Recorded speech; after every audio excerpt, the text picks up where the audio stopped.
Good morning, I'm Katie, I'm Sam's daughter, and I've been in this business for about 5 years, just hit my 5th year last month, but I grew up in this business, so I do know a little bit about this, but we've only been doing HUDs for about a year, so I know I've recognized some of you from previous classes. What I'm going to tell you today is probably very different than what I told you even 3 months ago.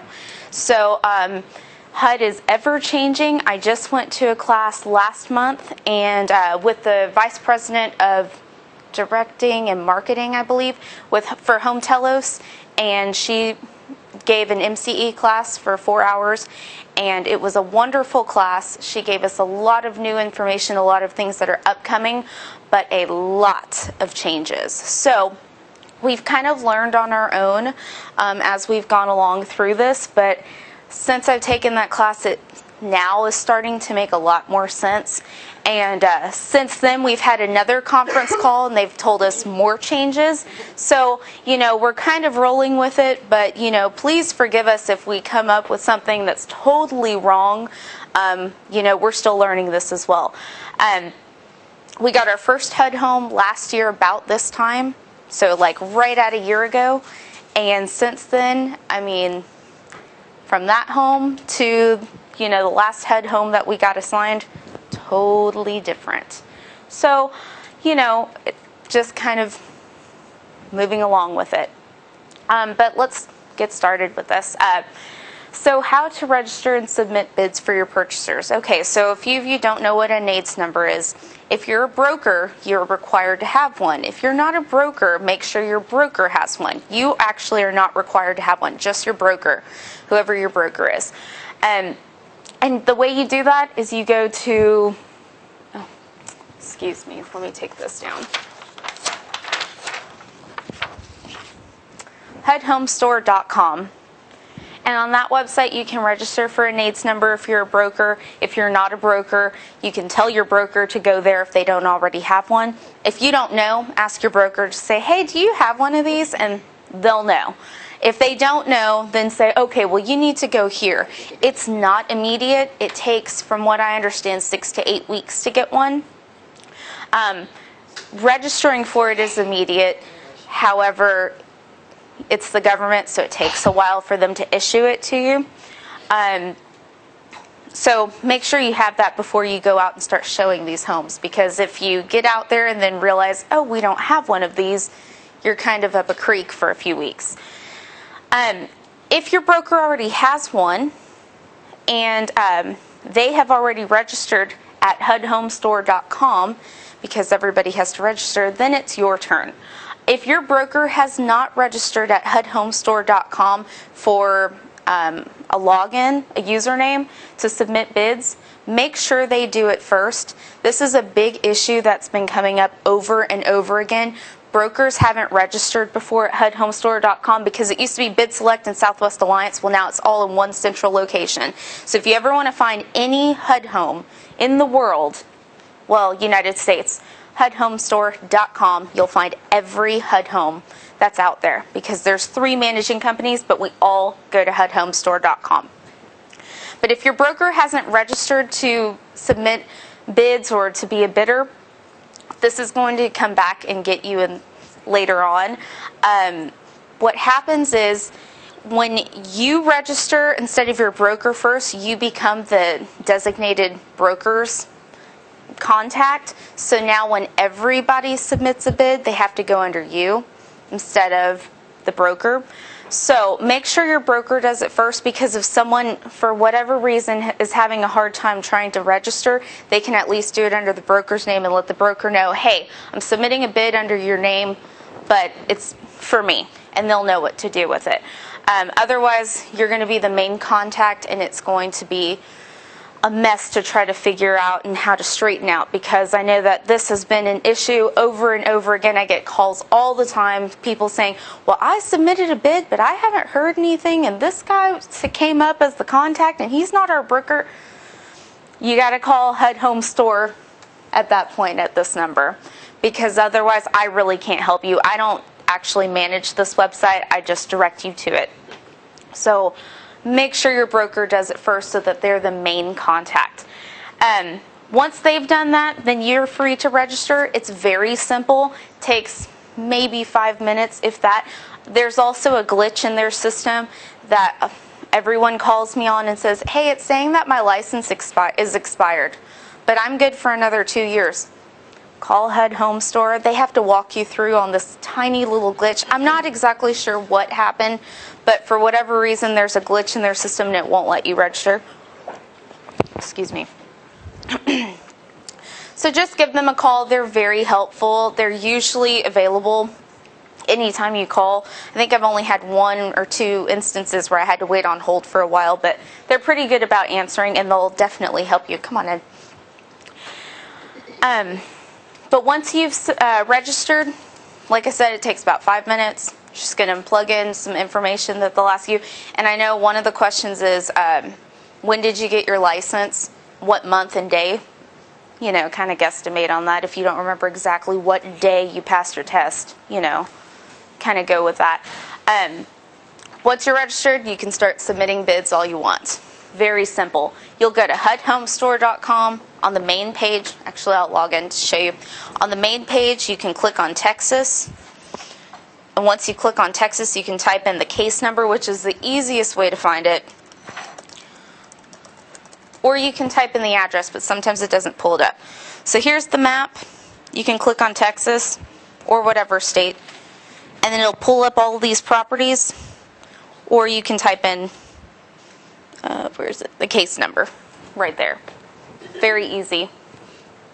And if you're not registered, you can just go there and look and see, hey, well, I think this is a bank-owned property, but I'm not positive it's a HUD. Let me look. And you can pull it up that way as well. Let me get back here. Okay. One more thing. Let me point this out to you because I get this question a lot too. When you register, you're a bidder. You're not the public. The public is a buyer. I had someone actually in our office register under public and they couldn't figure out why it wouldn't let them submit a bid. It was saying find an agent. I said, well, you're probably under the wrong person. You need to register as a bidder. And this website is glitchy. It will kick you out 2 or 3 times before you can submit a bid.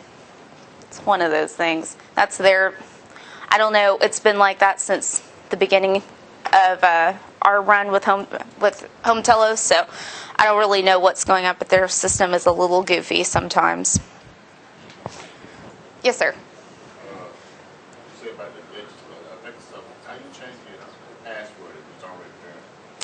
I'm not positive. You'll have to contact them.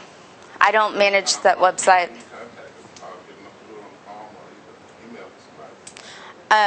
I know that they're supposed to have a chat resource, like an instant message resource on their website. I don't know if that's here yet, but it was supposed to be here.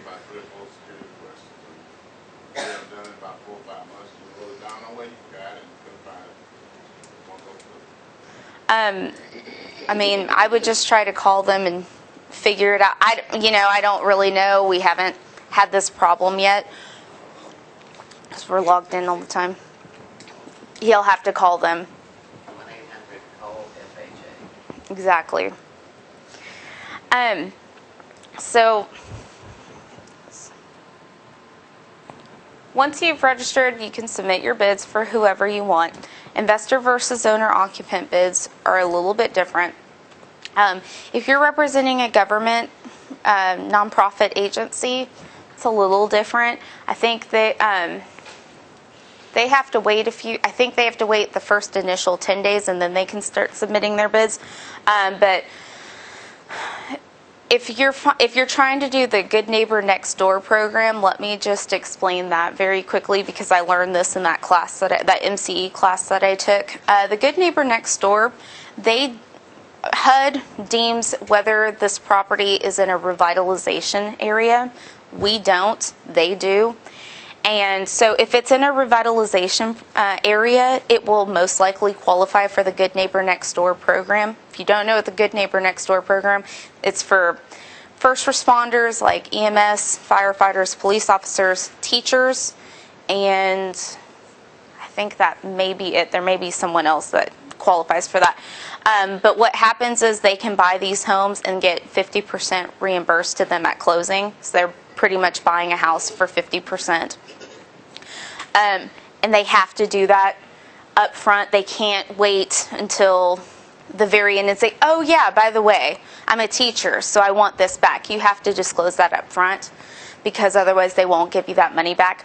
But it has to be in a revitalization area. We haven't seen one in Houston yet in the year that we've been doing it. I know that they have been here before, but we haven't seen any. The closest one I've seen was in Beaumont, so we don't really have those here. I'm guessing it's going to be more in the Houston ISD areas, not so much Pearland or Alvin, things like that. I think revitalization is areas that they're trying to bring back up. More inner city. Right, inner city. It's not going to be suburbs, anything like that, from what I understand. But we haven't seen any in a year, so I don't really know too much about it. Is there a way to look up those areas? The city of Houston has a chart with the revitalization areas. They are Sunnyside, City Gas, Acres Home. Yes. Those areas have revitalization. Okay. You can also look up in here. I believe they're like, let me see. It will tell you. Yeah, you gotta go to the city website. You can go there. You can also click on here and see, and it'll tell you, like if you click on a property, it will tell you if it qualifies for the good neighbor next door. Sorry, it's hard to see in this. It'll tell you like all in this area. It'll tell you if it's a good neighbor next door property. If it's not going to say anything. It'll also say it up here as well. Eligible bidders. It'll say GNND, which is good neighbor next door. But the difference between an investor and an owner-occupant, owner-occupants must occupy the property for 12 months. It used to be 24 months, I believe. Now it's 12 months. However, they cannot qualify to buy another HUD home as an owner-occupant for 24 months. So if you have a client that wants to buy a HUD home, live in it for a year, flip it, and then buy another one, they've got to wait 24 months before they can be an owner-occupant again. Otherwise, they're an investor. And apparently I've heard an issue that if you have a client that's submitted a bid on one property, they can't submit on another property at the same time. So just be leery of that. If you have an investor that's trying to make a bid on every property they see, it's probably not going to work. It's going to kick it back and say, we already have a bid from this person on this property. So just be a little leery about that. But an owner-occupant is going to, they have to certify that they are going to live in the property for 12 months. They have to sign a declaration saying that they're going to do it. They have to occupy the property within, I believe, 30 days after purchasing. But that really just depends if you have an insured with escrow or just an insurable or uninsurable property. I'll cover that as well.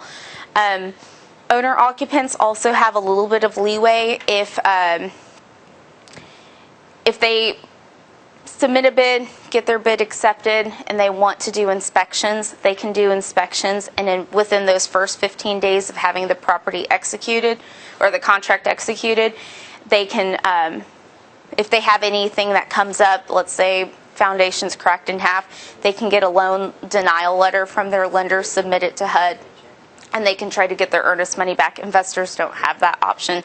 But I did find out investors can do inspections.